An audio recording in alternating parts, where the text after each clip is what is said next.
Hello, everyone. Thank you so much for joining today's webinar. I'm really excited to be introducing the panelists today, and you'll meet them very, very shortly. Today's going to be a really exciting session where we're going to be talking to some AI builders, people who actually build applications inside the legal vertical. And it's a wide spectrum. We have Damien Real, who is a litigation vendor. We have Ryan McDonough, who is working for KPMG as the internal builder. We have Thor Alden, who works at Decade as the innovation lead, and we have Megan Ma, who is coming from the academic side at Stanford.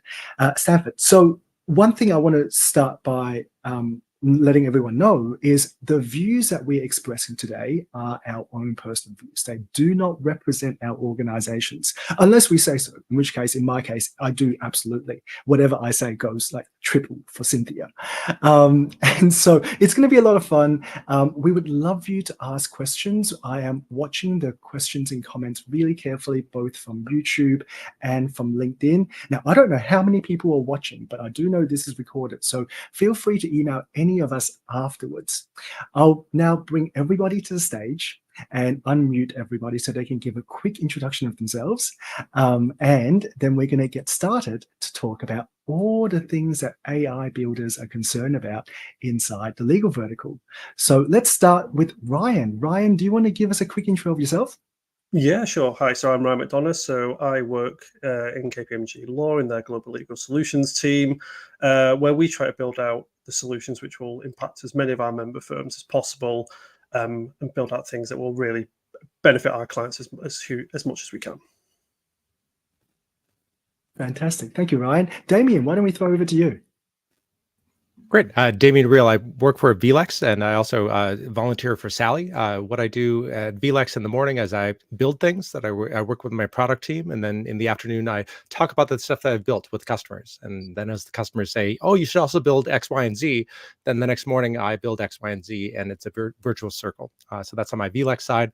And then on the Sally side, Sally's a legal data standard that I help lead. That have 17,000 tags that matter. Thank you, Damien. Thor, over to you. Thanks. I work at Deckard. I've been here for a while. I practiced for several years, and I now focus on buying tech. We build a lot using RPA, AI, and a bunch of other tools, and we onboard a lot at our firm. So I see a lot of what happens behind the scenes in terms of how legal work ultimately gets done and what tools we onboard. Thank you, Thor. Megan, last but not least. Yeah, hi everyone. So I'm Megan. I'm the Associate Director at the Stanford Center for Legal Informatics. Most people know it as Codex. We're a research center that's a joint initiative between the law school and CS. And so we like to say that unlike other sort of research centers that are housed at law schools, we do a little bit of this. We do law of technology, but primarily our focus is the inverse, which is technology for law. So we both research and we build tools internally to understand, some of the pain points of the legal system and how to kind of consider technology as a solution. Thank you, Megan. So you can see this is a really high and esteemed group of individuals. Apart from maybe myself, I'm just hosting today. And so we're really excited to be talking about the different perspectives that we all bring into how do we build apps that actually work and do not overstate their capabilities. I think recently there's a lot of applications that go out and claim they're hallucination free. And it's one of those claims which I think we, as people who use generative AI, know that, well, hallucination doesn't go away with RAG. And there's a lot of nuance that goes into building these applications in a way that's efficient and effective for lawyers. I was reading an article this morning by Greg Lambert, so I'll send everybody a link to this article, where he was talking about how last week there was a Stanford Institute for Human-Centered Artificial Intelligence report, nothing to do with Megan, by the way, nothing to do with Megan, who claimed that they looked at the outputs for LexisNexis and Thomson Reuters AI tools and measured its hallucinations. Now, there's a few flaws with that report, and a lot of people have already pointed out those flaws, so we're not going to dwell on that. But fundamentally, one of the things that we always now think about when we're building and buying these tools is, well, what are its actual capabilities? And what can it do and what can't it do, what is it good at, what is it bad at. And with that, I thought it would be really nice to throw over to Ryan. Ryan, I know you prepared a short summary of the state of the art, and it would be a delight to hear your views on what is the current state of the art for large language models inside of the legal vertical. Ryan. Yeah, sure. So yes, I mean, like the landscape of AI has evolved insanely in the past few weeks. I think if Horace had arranged for this webinar to happen a month ago, we might have considered ourselves pretty well versed in the world of LLMs and vision models. You know, we'd had GPT Turbo out for many months. The Claude 3 family of models have been released with pretty positive reviews, and Google's Gemini 1.5 model had been out for a couple of months in private preview. Again, reviews seem really good, and it was starting to show the capabilities of what these multimodal models could offer us with the ability to reason over video. Again, something that we've never seen before with its 1 million token context window. And then just over a month ago, like Llama 3 burst onto the scene, you know, an incredibly capable open use model, which compared very well to like the smallest Claude 3 model, Sonnet. You know, it could actually handle requests like, you know, help me write a killer intro for this webinar. And rather than just have concerns about killing, it would actually give you an answer. I think really showing how the abilities of LLMs have moved on and around sort of, you know, the guardrails that we put around them. And then moving on a few weeks, you know, just before Google I/O was scheduled, OpenAI announced GPT-4 Omni, you know, really, you know, usurping the whole announcement from Google I/O. Moving away from just being a large language model, this was a full multimodal model, you know, able to reason audio, video, and text in real time.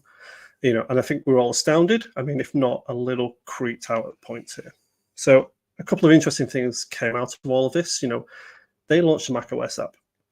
And in addition to that, their mobile apps. So this is allowing the Omni model to directly take screenshots and, you know, reason and talk about what it could see. You know, now in legal tech, we all use solutions that have like OCR or document automation, and obviously now AI. But rarely are those particular features actually built by the vendors themselves because they are hard. You know, I myself, I wouldn't try and build my own OCR solution. I will find a provider for that particular tool. And there's usually a Google or an Amazon or a Microsoft who will provide that actual capability. However, OpenAI are now trying to keep that direct relationship with the end user with these applications. I think really showing that they find the real benefit is going to be being able to actually directly interact with the end users. I think another thing based on that almost is what we've been hearing for months is that AI providers are starting to run out of publicly available data or licensable data. Because, you know, once you scrape the web, you've pretty much scraped the web. There's only so much data available. And now they've offered GPT-4 available to everyone for free. OpenAI is basically getting infinite data now, you know, in ways that they haven't seen before, in languages they haven't potentially seen before, in ways of writing they may not have seen before. And that has the capability to significantly grow their data sets, you know, putting an end to the potential data drought that was coming their way. Now, over at Microsoft, their build event highlighted their Copilot Plus approach. So this basically was their method to boost performance by processing tasks locally. So reducing that need for constant cloud access and reducing the privacy concerns there. Now, if we exclude their, you know, constant, you know, taking screenshots of what you're doing, you know, every 4 seconds or so, it is actually a really interesting way of going, we can bring this all locally using ARM chips, using the compute that is available. We can do this locally now. And this is all sort of backed by their Pi 3 family, you know, which comes with, you know, incredibly enhanced language and vision capabilities. And the fact that these models can be run on consumer hardware is incredible. You know, when you make a request to OpenAI, you're summoning, you know, the amounts of compute that you're summoning to answer very simple questions is incredible. And it doesn't always need it. You know, being able to extract dates or parties out of a contract, it doesn't need the power of OpenAI to achieve that. Those can actually be achieved on these smaller, locally run models that everyone has the access to now. Now, Google obviously is somewhat usurped by OpenAI, you know, prior to their I/O conference, but they introduced their updates to Gemini and their Gemma models. You know, the Gemini 1.5 Pro now, you know, it supports 2 million tokens. The scale of what that can achieve is astounding. You know, it makes it better at translation and coding and reasoning. You know, being able to actually paste a large portion of your code base rather than just sections of functions, and it be able to reason across the whole code base rather than just parts of it is amazing. And they released their all similar to the Pi 3 Microsoft releases. They released their Gemma family of models, which are basically smaller models which can also be run locally. And again, reason over text and vision data. Not as much in the sense of audio like the GPT Omni, but for an openly available model that you can run, incredible. And so, that's just what's been happening in terms of releases and announcements from the big AI providers. However, whilst Anthropic did do their big announcement of the Claude 3 family, and that seems like a lifetime ago, but was probably only a couple of months ago now, they've recently released some incredible research into trying to figure out what exactly is going on inside the black box of these AI models, studying the neurons and the features inside of them, and allowing them to basically understand and attempt to control the behaviors of these models. And, they made a model believe it was the Golden Gate Bridge by enhancing the feature of the Golden Gate Bridge within the model. This is much deeper than just a prompt saying, pretend you're the Golden Gate Bridge. It believed it was the Golden Gate Bridge in all of its output from that point onwards. And, this could lead to more secure, more reliable AI systems for us. We could deploy an AI model that's fundamentally more tailored and behavioral nature to actually our legal needs. The sky really is the limit here. So, that's just a whistle-stop tour of really what's been happening in the past few weeks. And I'll pass back over to Horace. I think that was a fantastic summary, and also it's indicative of like the industry now. It's moving so fast. Like you say, last month we would have had a totally different summary of the state of the market, and now we're talking about Omni. We're talking about the latest research from Anthropic, and so to me, what's interesting is how much of that latest research are we actually making use of right now? And where are we in terms of what's actually deployed into production versus what is the state of the art? So maybe we can go around the table. Thor, can we start with you and your thoughts?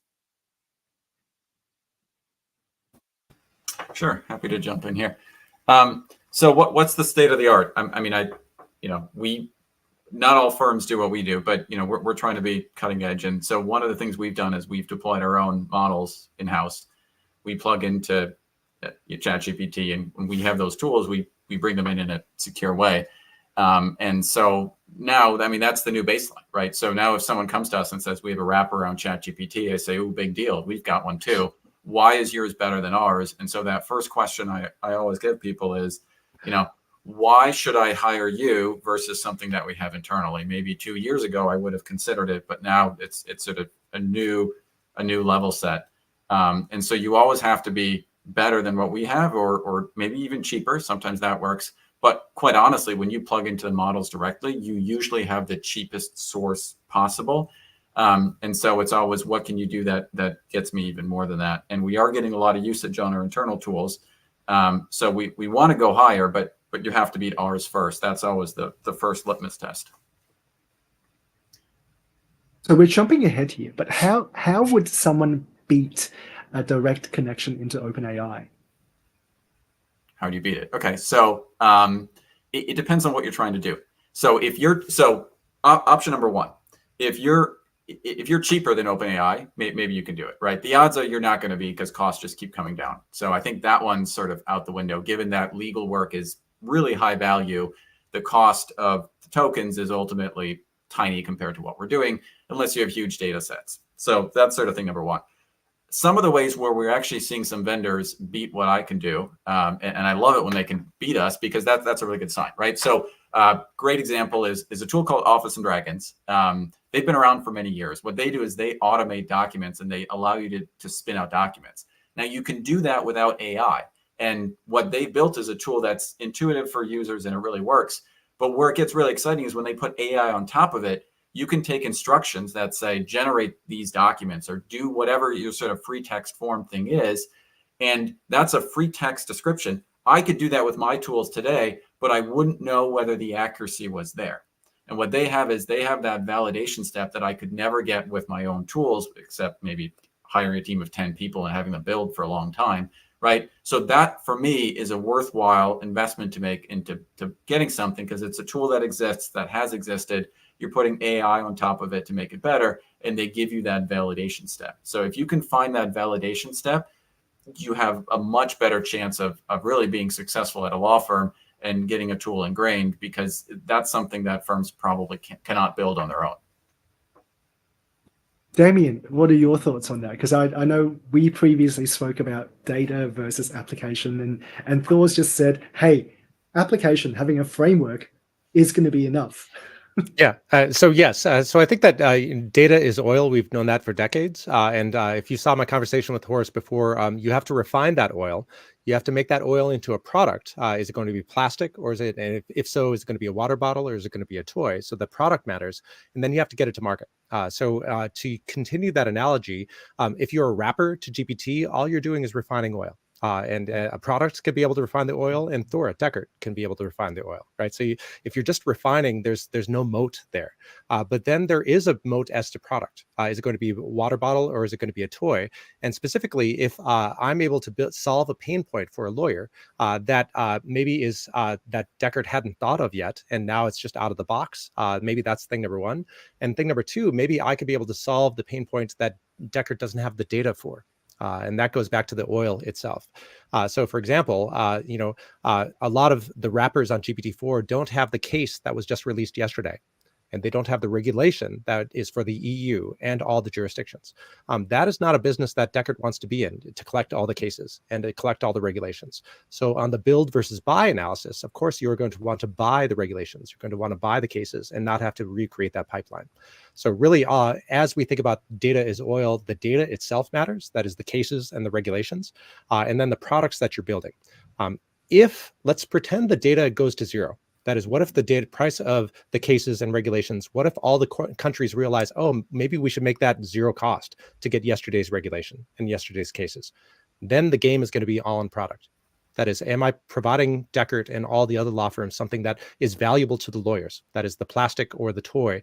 Is it something that is valuable beyond what Deckert can do themselves? If the oil goes to zero, then the game's going to be in product. It's a lot like the 3D printer sort of wave like 10 years ago, where everyone's like, we can buy a 3D printer and print our own toys. And then nobody did, or at least very, very few people did. But I have a question from Greg Lambert in the chat. And Ryan, this question is squarely for you, I think.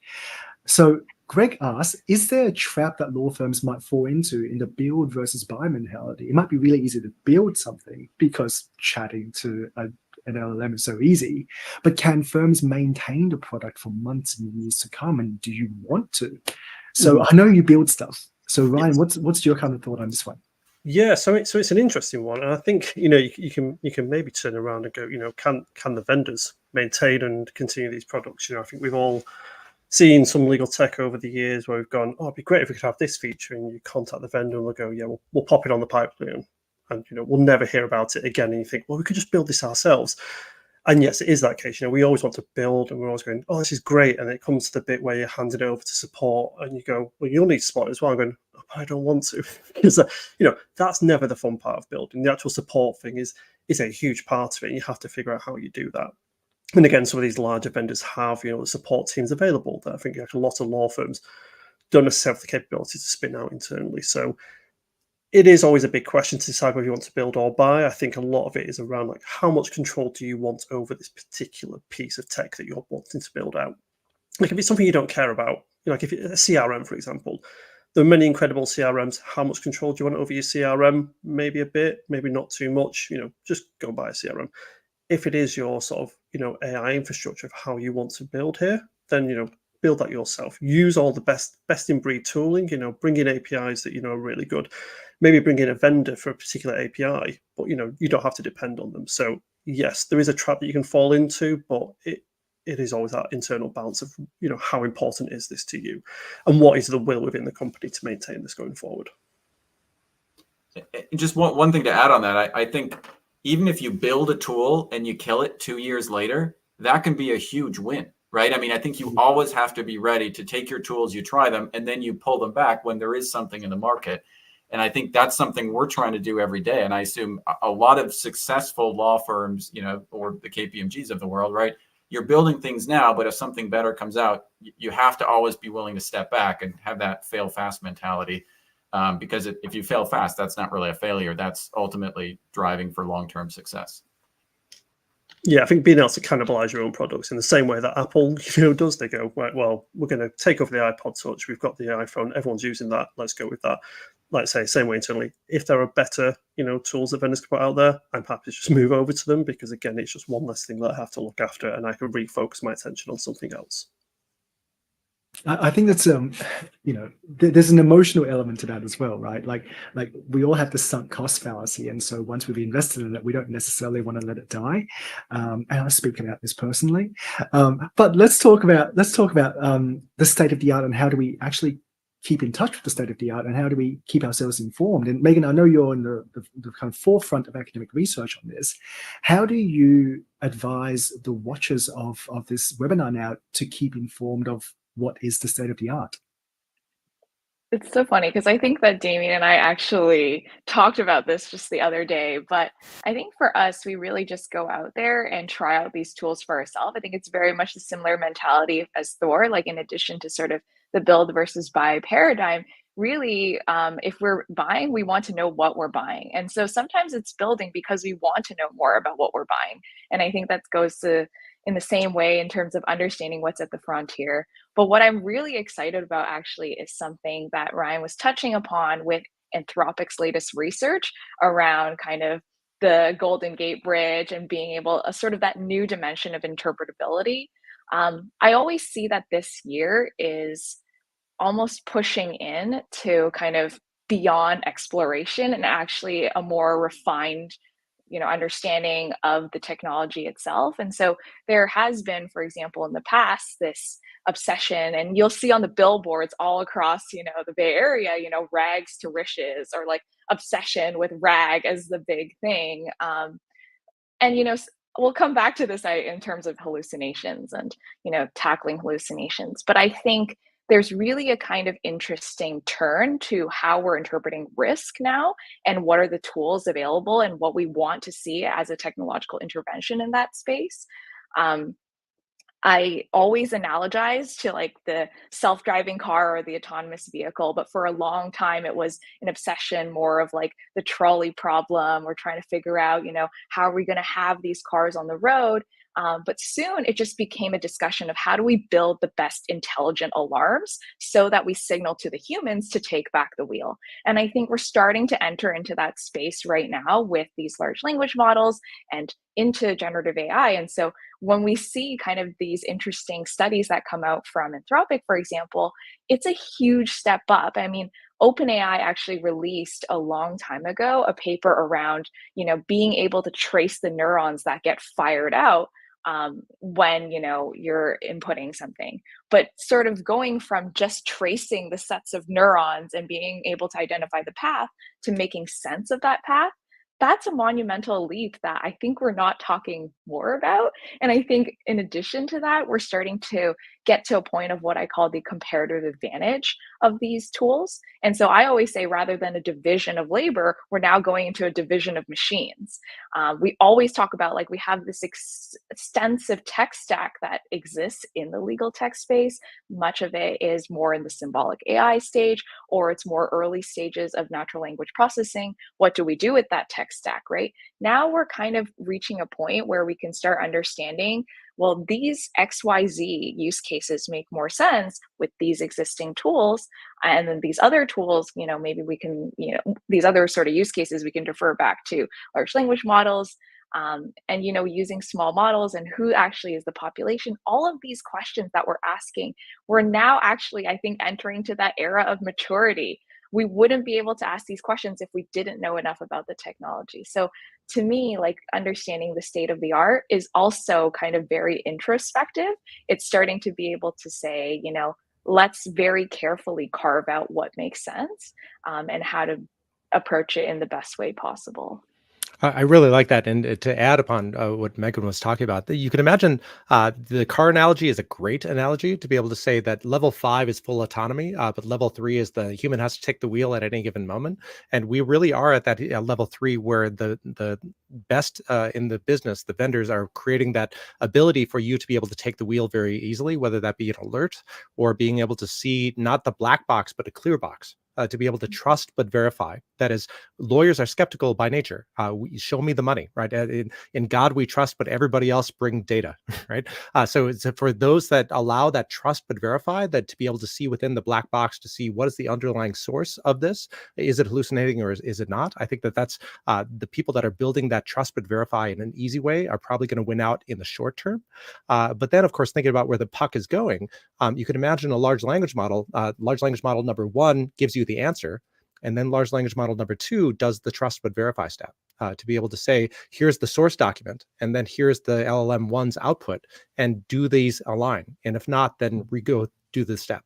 And then maybe you could have large language model 2 double check that large language model or number 3 validate, right? So you can imagine a swarm of agents that will increase the accuracy, if you will. So anyway, today, trust but verify by humans is really important.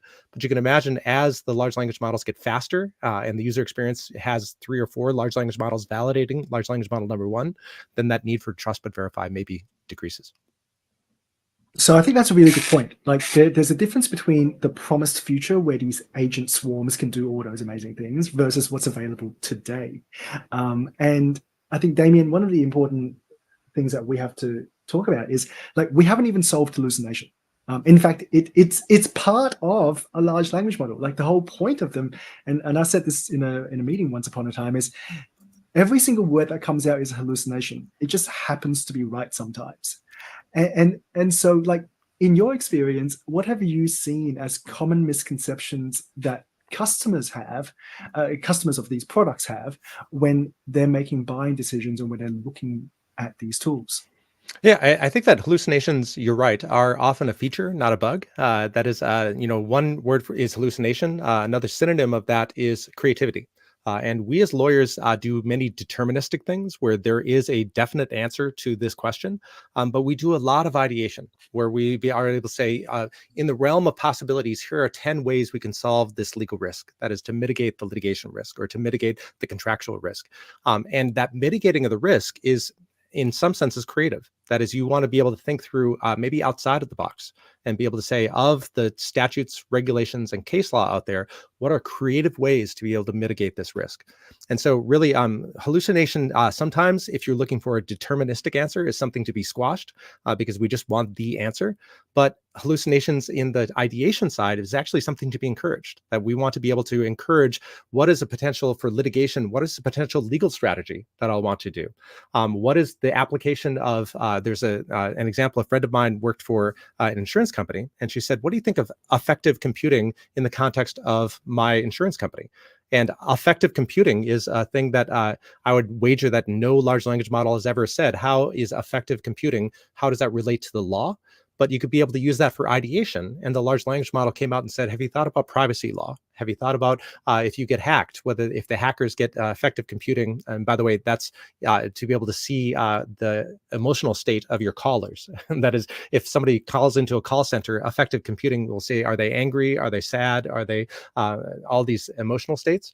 If you get hacked, that's probably a bad idea. That might violate GDPR and also the AI Act. Anyway, so the idea of ideation, of being able to say, effective computing plus the law, you want some hallucination there because that is not something that the law has ever encountered before.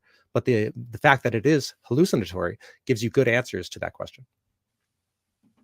I'm going to raise a few of the questions that are coming up in the chat because I think it's relevant to this idea of like what are the actual capabilities of tools and what are the misconceptions.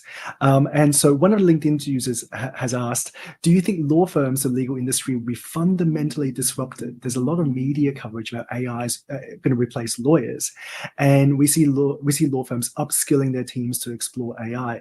So this kind of comes back to this idea of there is a belief that these AI systems are all powerful and can replace human beings, and I think they can't. But I want to go around the room. Like, what does everyone think about AI replacing humans? So I suppose I could jump in. I think what we're looking at here is we're not replacing people's jobs; we're replacing tasks within those jobs. In the same way that, when lawyers spent all their time opening letters and scanning them in, and basically the post room replaced that within many law firms. And then, a lot of that was replaced by people just sending Word documents over email. Like those tasks just got replaced, and people moved on to more useful sort of jobs for their time.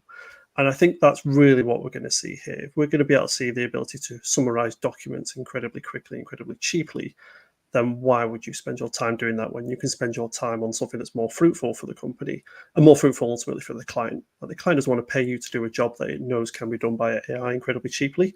So spend your time on something else. And as to what that something else is, that is really up for the law firms to sort of figure out, like, what does training look like in the future? What does your entry-level task look like? How do you get that same level of embedded knowledge that you got from summarizing 1 million documents in the first 5 years of your career? So it's an interesting one, but yeah, I think it's more the tasks, not the job itself.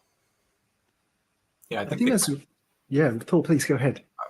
And I think that there's a word in that question, which is upskilling. And I think that's the key here, right? There's going to be disruption. It's just going to be a certain new type of role that you take on. And it also relates to something that Megan was talking about earlier about the risk. I mean, we see this all the time. We have to make risk-adjusted decisions on how much time you spend on a matter. Just to give you some examples, we've had a lot of huge litigation projects where we have to review lots of documents in a short period of time. The old way would have taken us lots and lots of hours, but now we can use ChatGPT to just ask a question of a data set, which gets us up to speed very, very quickly. And we just don't have to spend the time summarizing hundreds of documents so that the senior partner can get a sense of what's going on. That senior partner just goes in and asks their question, right? And then they have an answer and they have sources that it points to, and then they can verify those sources, right? So you're significantly accelerating that early portion of the litigation, which frees up time to think about more different higher value things. Now, has there been a disruption? Yes. Are attorneys still doing what they should be doing? Yes. So it's really just a change in what we ultimately are going to be doing. And it really gets to that risk adjusted sort of, what do you do now that you didn't do before because you have more time? Another example is a great tool that we built. And anyone can really build it. It's so easy, right? You just take all the requirements that you have for a certain document type, you plug it in and you say, now every time this document goes out, make sure it complies with these 20 different things, right? So that's an extra level of compliance that you have on top of it that you've just gotten by using the tool. Maybe sometimes, as Damien said, it's creative and comes up with something that's not true, but you're still validating the outputs. And I think the key is you're still validating the outputs, but it's finding things that you may have missed. And I think it's saving you time, and it's really giving you that extra level of quality that I think is going to be the new norm going forward. Yeah, Donnie Canna in the chat asks, what is a possible path for the legal profession to embrace non-deterministic or probabilistic risk analysis with imperfect data? And Thor, your example about like the 20 compliance checks is sort of like that, right? It's going to answering that question. But to Ryan's point, it's not an end-to-end tool. You don't just plug an LLM into a workflow and say, all right, we don't need lawyers anymore. It's solving specific tasks. And I want to kind of, this is a sidetrack from our original plan, but what are some tasks that we have found as useful among this group of builders? So maybe we'll go around the room. We start with Megan. I just wanted to kind of touch upon this question of replacement of tasks because, and I think like this whole sort of binary of replacement or augmentation, that's been sort of around, it keeps coming around every time a new frontier technology comes about. And I think with generative AI, I might say something contentious, but I think this binary actually isn't really fitting for generative AI. And the reason I say that is because we're actually asking a more fundamental question, which is what defines a lawyer, right? Is it just a set of tasks that we already have and that we're just finding ways to outsource? So it's an allocation question, right? Like we're saying XYZ, you can, defer to the tools for that, and then we preserve these other tools. I keep saying tools, but these other use cases. But to me, I think it's a deeper question of, why do we do the work that we do? And I think with the tasks at hand, when we go through the whole workflow of legal research to then creating memos to then maybe a motion if it's litigation or if it's going through contracts and, going through the transaction, there's kind of a deeper goal that's in mind. And all of these other products in between, they are just kind of manifestations of these processes, but we haven't been able to unpack kind of the how and why of these processes. And so being able to then ask these models to say, do these tasks and do these things, we're actually not really tackling the deeper question of, what exactly do we want legal work to entail? And, why are lawyers doing the work that they are doing? Maybe the medium is changing fundamentally. And so I think for me, like going back even to the beginning of Ryan was mentioning about the behaviors of models, I think fundamentally we're almost asking what are the specific strategic behaviors of lawyers themselves? And so to me, like, when we have this question of like, will AI tools replace lawyers? Well, maybe it'll just replace lawyers as we know them, but it's not going to replace lawyers altogether. I think, people say this all the time, but there is a transformation that is coming. And I think part of the upskilling is going to be associated with how we're going to teach these future lawyers. We get asked the question all the time, like, what does the future law firm partner look like? What am I really trying to hire for, right? Am I hiring for like understanding these tools today, or am I hiring for something deeper, like some level of critical thinking or some level of analytical thinking? So yeah, I think maybe that's a different way of answering that question. But to me, I think it's much more than just the technology itself. I agree with that, and I think that really everything that that Megan has just accurately said is really it depends on whether your ox is being gored. I think everything that she said is absolutely right with lawyers. But my aunt this weekend asked me about legal secretaries or legal assistants. What is their role going forward?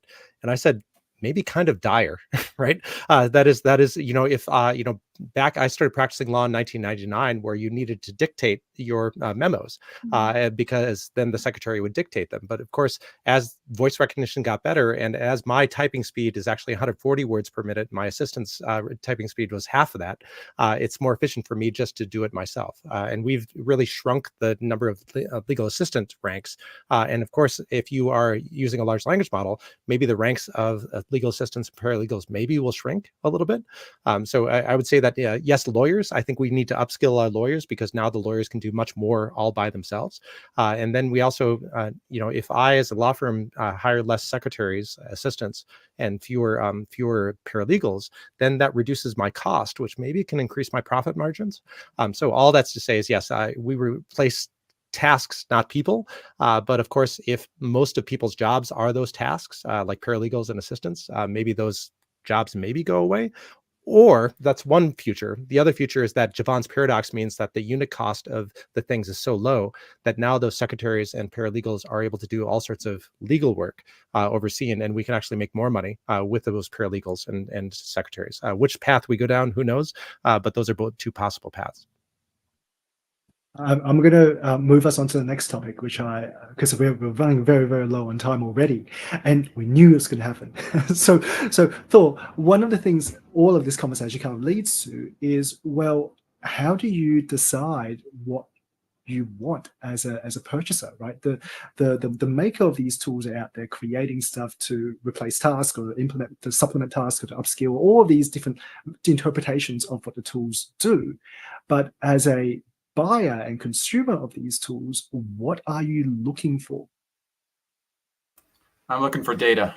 If you don't have data, you might not get purchased, quite honestly. Maybe you have a good product, but at this point, if you can parse the data and do things with it in a great way, I think that's going to be a game changer. And data can come in a lot of different ways, right? Maybe you have all the cases or all the citations, which I'm not going to go out and pull, and maybe you've pulled that into a good product. But data can also be being able to build a chronology of a data set, right? That's a way to parse and understand the data in a way that I'm not going to be able to parse or build the tools to parse. So I think if you can build great chronologies, that's a good one, right? Or even summaries, because a lot of times you build a summary, you can't see where it's coming from. You can't always have the audit trail. I think that's something I'm really looking for. And then knowing how to parse different data sets. So another tool that I think is fascinating is one called Jigsaw, right? They build organizational charts. And in the old days, you would build it with a mouse. You just click around. But now they have tools that allow you to take a data set and turn that into an organizational chart. And that conversion is one, yes, we could do it, but ours always look terrible. And you just don't have time for terrible in the legal world. And that's why you need to go with a vendor or someone who's really figured out that conversion from data to org chart, or data to chronology, or data to something that's really useful.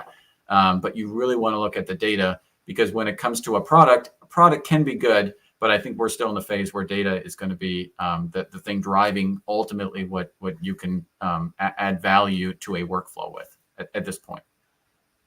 That is probably the most straightforward answer I expected anyone to give. and it's funny because you talk to VCs and VCs are like, yes, you can go for the data path, you can go for the fundamental kind of foundational model path, which by the way nobody does because OpenAI and Google has locked that down, or you can go for the user experience path. Like there's really only 3 things you can play in here. Don't try and do better prompting because that's a waste of your time. The models are going to get more robust. So it's a really interesting take, but I'm going to throw to the rest of the panel, and then I've got some questions from the audience I'll throw up as well. So maybe Megan, I'll go with you. What have you seen attractive or a sort of fundamental and critical to buyers and consumers of large language model tools? I think there's always this super interesting question of, dealing with the FOMO of using these models, and then also balancing it with a kind of understanding of risk and governance. But to me, I think right now, the problem of being unable to leave the sandbox, so to speak, in many of these cases is because we don't have a deeper understanding of actually how to even articulate what we fully expect from the model. And what I mean by that is sometimes I've seen, law firms tell us that, we've been testing out these tools and they output great contracts, but they're sort of, somewhere down the line. This is language that's not really consistent at all times with our own law firm language. And really, it's because it doesn't account very deeply for the implicit expertise and of most lawyers and most partners. And I think part of what I'm kind of noticing is that we don't have a clear way of saying that this is actually all the expectations that we have for the models. And when that happens, that's sort of why we kind of then have this sense of disillusionment. And then also, I think, I'm not sure if we should touch upon this now, but sometimes I feel like hallucinations are kind of misleading as a problem that we bring up time and time again. And the reason I say this is because part of, I think, the hallucination question, or trying to fix hallucination, so to speak, is almost a desperation that I've already decided I want to automate this particular task. Whether or not I actually should be automating that particular task or how that task should be handled, I haven't really tackled that deeper question. Instead, I've already just thrown at it like a chatbot or something like that, and I'm trying to rectify it. So to me, a clear example is, Air Canada's case, right, where they've thrown in a chatbot to answer some of their policy questions on bereavement policies and things like that. And then they kind of did a very thinly kind of wrapper around GPT-4, or I think maybe it was GPT 3.5 actually. And then when it hallucinates, it was like dramatic, as if like that was so shocking that would happen. But it was like you didn't really even, make a true assessment around what the risk appetite might be for your end user. You didn't really ask whether or not you needed this chatbot. And so I think like when it comes to working at the enterprise level, there's a lot of questions that you need to be asking around how you want the tool to operate in your existing workflow, and whether or not there is some level of proper human machine collaboration that exists there, that we can integrate in there before we actually put this into deployment. And the problem is that we're just deploying without then asking these questions first. And we're sort of hallucinations, and kind of the controversy around hallucinations is almost like backpedaling on all of these, on the lack of asking sort of the bigger problem. I'm going to divert this conversation towards Ryan for a moment, because I saw his head nodding a lot as you were speaking, Megan. And it's interesting because I think, Ryan, you build and KPMG also buys. And so when you kind of look at, okay, what are the things, like what does someone have to bring to you for you to say, yep, it's worth my time to have a look at? Yeah, so From my perspective, I obviously come this from a very much a development focused perspective. So my focus is very much around are there APIs here? Can I plug in this into all of my workflows? Because if this is another point solution, I'm just not as interested, because I think we're all sick of we're logging into one tool to do this and one tool to do that and another tool to do that. And I think we're seeing with the advent of Copilot that people are just going to live in those tools. Again, I think as we were saying very early on in this, if you're building a very sort of thin wrapper around GPT or Anthropic systems, they're not going to be that useful, because I don't want to go off to another chat interface when it's not going to have the same integration that Copilot will have that Microsoft are going to offer to everyone. So if I'm getting a legal tech solution, I'm going, well, are there APIs here? Can I spin this up 10,000 times? If I want to automate documents through your system, can I automate 10,001? Or would this be a bespoke development task? So I don't really come at it from a very much a legal perspective. It's all very much tech focused for me. Sorry, I threw the question at you without setting the appropriate context as well for this, and that, and it's kind of like the idea of, okay, even though you are a builder, you would absolutely need to plug into a lot of different things for the API functionalities, whether it's data or it's performing some sort of task, and one of the things that we kind of get to once we decide, okay, this tool is worth having a look at, this is worth our time to assess. The next question is then, well, how do you assess if it's actually good versus if it's bad? And Megan, we spoke briefly before the call about how you have to decide orders, or you have to look at orders in the academic side. So I want to throw to you to kind of start this conversation of, how do you decide if something is actually doing what it claims it's doing? Yeah, so one of the things that we think about a lot is what specific workflows are being enumerated here.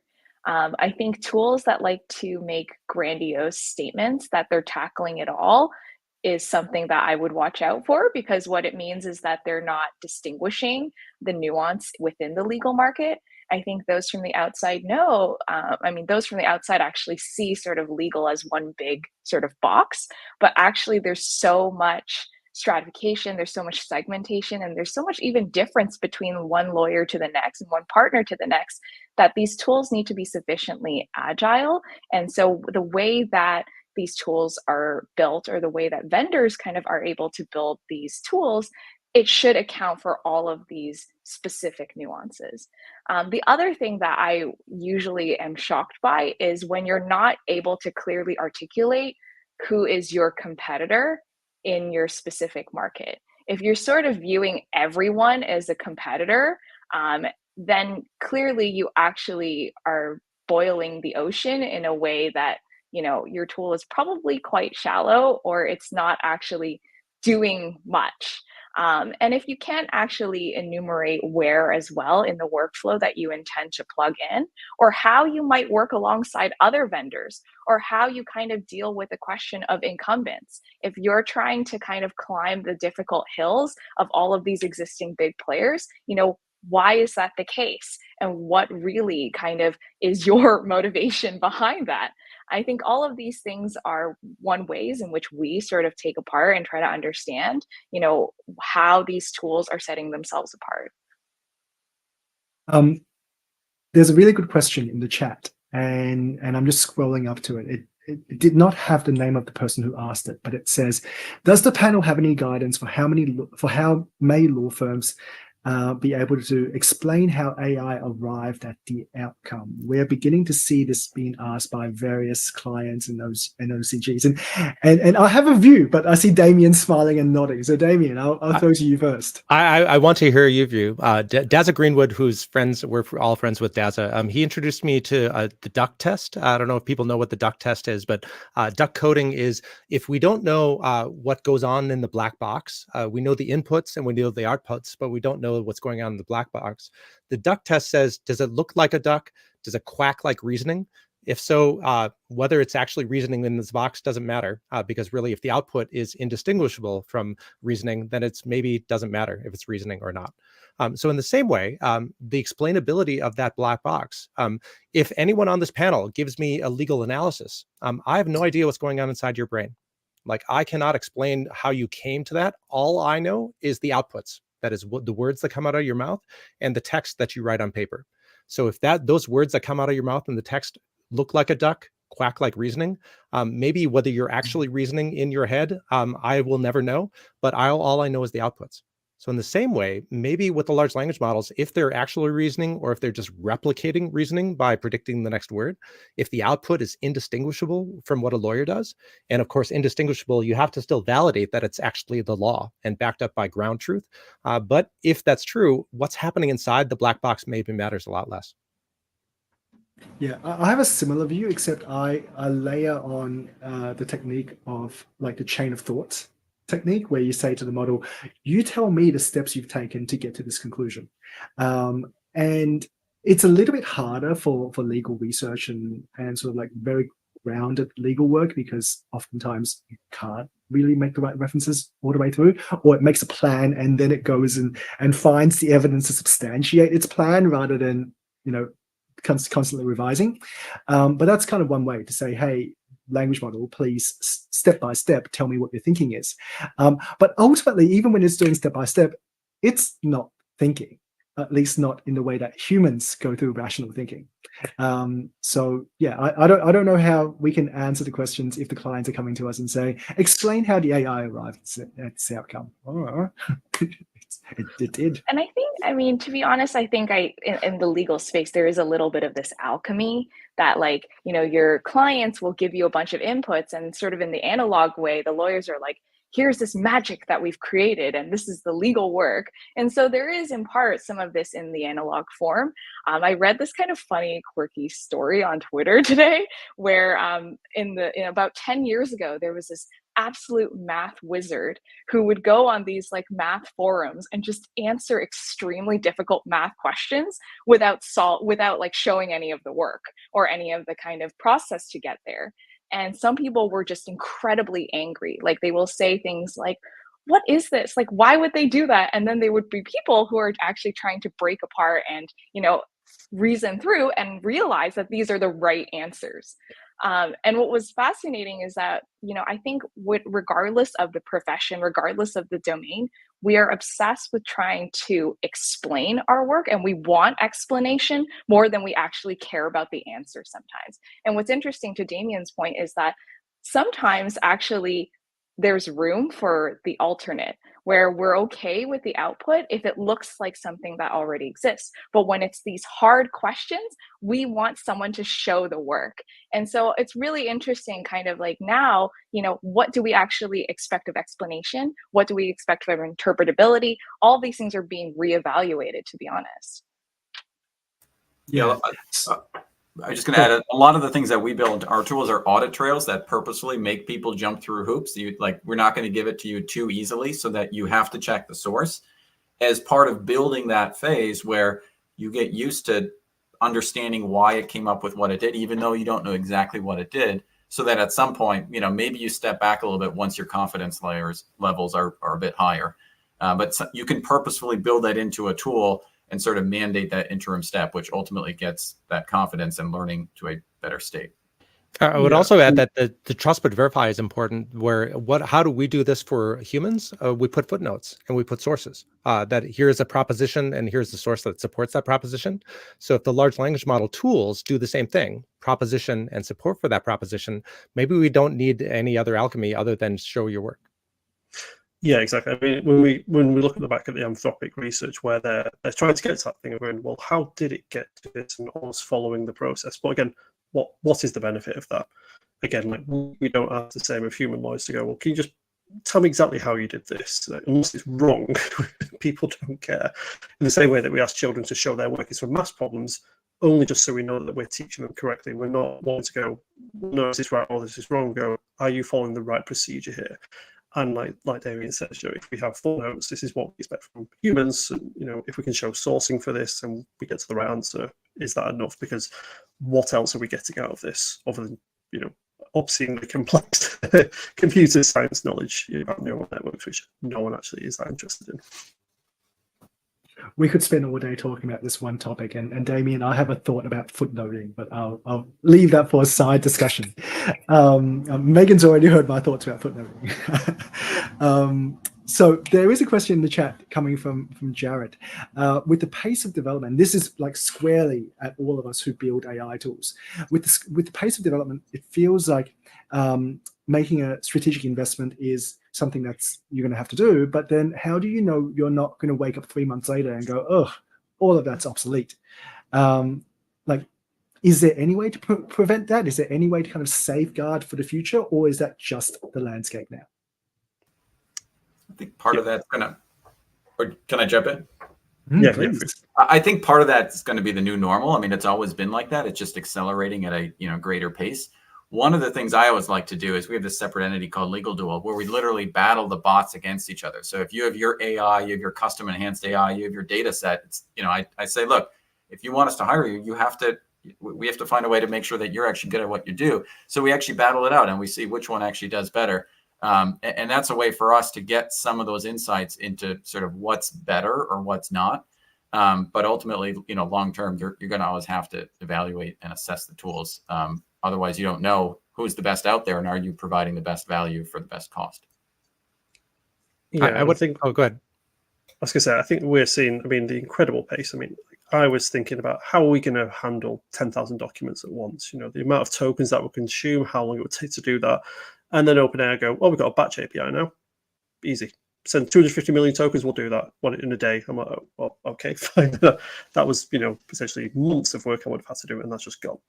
And we see even with open source projects, the amount of evaluation frameworks that just jumped out of nowhere. The concepts we were going to do, let's compare it to a gold standard. Let's, do an analysis against that. And, there are open source projects which just do this now. People are always going to be building this. So it really focuses you on what is your user experience here? What are you actually trying to solve? And the technical problems aren't necessarily the hard ones now for what we're trying to build. We're trying to solve what are the actual problems we're trying to solve here for people, and delving into those deeply rather than just going, oh, the partner asked for this, let's just build this. That's not probably solving the problem that they need solving, it's what they want solving. And it is getting back to how do we solve problems people need solving and not the wants. Yeah, and I would add that the people asking this question, should I jump in the pool and build right now, or should I just wait for the next thing to come down the pike? That's being debated by law firms. It's also being debated by vendors. I just had that morning this call this morning saying, what should we build where the puck is going? So law firms, yes. Vendors, yes. Their clients, yes, right? They're also deciding these same things. So I think everybody is dealing with some uncertainty here. And we should always remember Sam Altman saying that if you're building a better GPT-4, you're going to fail, right? What they said, what do you think about prompt engineering as an ascendant skill? Sam Altman said on stage, he said, I hope that's not a thing in a year, because if I'm doing my job correctly, you won't have to be a prompt engineer. You just ask a question. So really, this build versus buy from law firms and from vendors and from their clients is, are you essentially elevating prompt engineering in a place that doesn't matter anymore? I think this also goes back to sort of the very first question when we asked, how do you even keep up with the state of the art?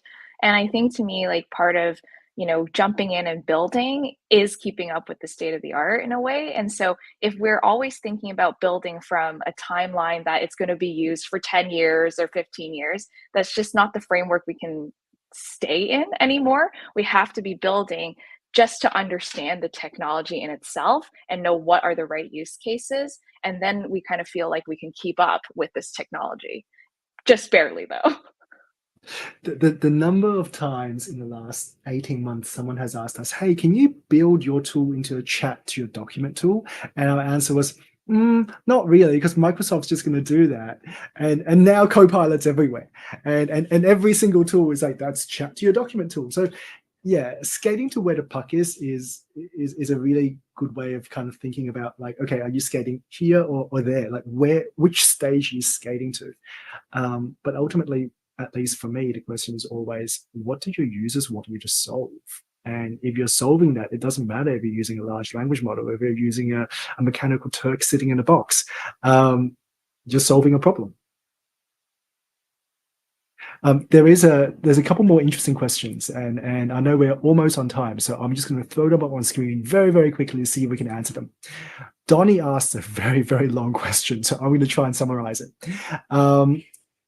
Okay.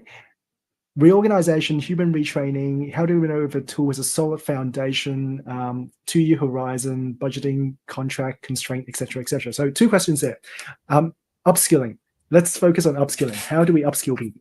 Final question. My 1-sentence version is that Steve Jobs said that the best UI is no UI.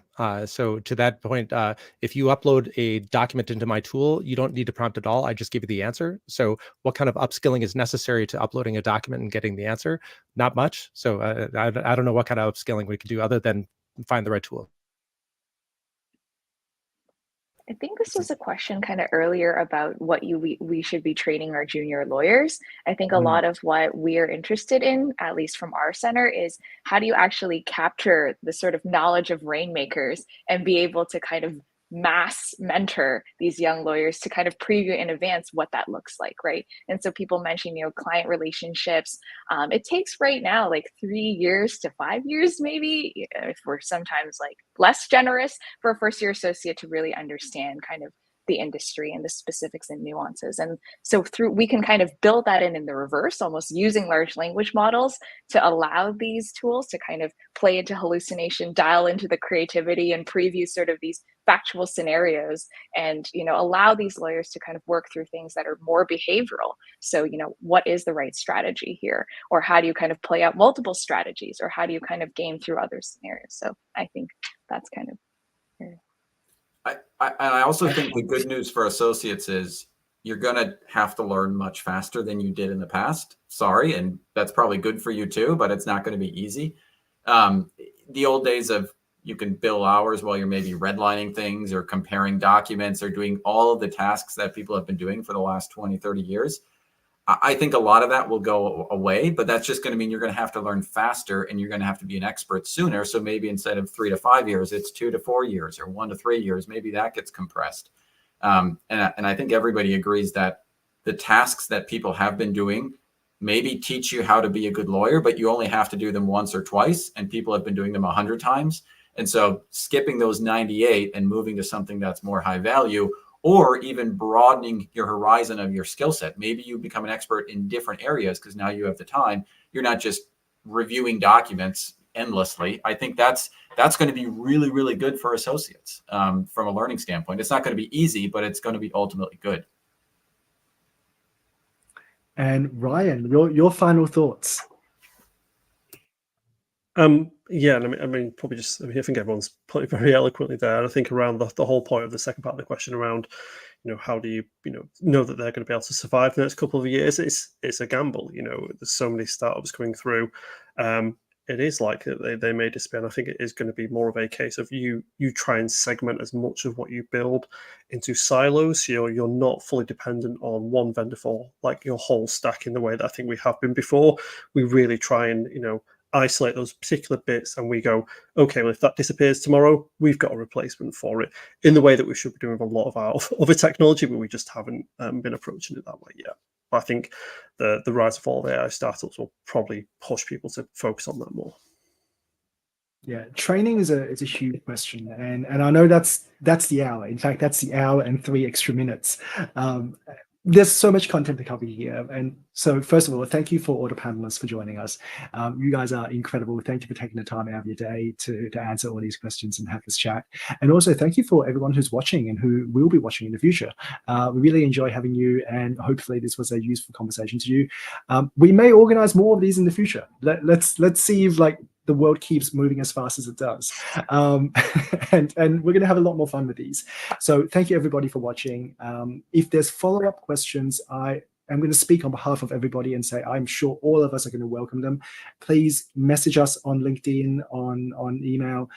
Would love to hear from you, and don't be shy. We all get better by talking about these issues and sharing our knowledge. So thank you everyone again for joining and asking all your questions and participating. And we're going to drop off now. So see you later, live streamers. Thank you, everyone. Thanks, everyone. So that's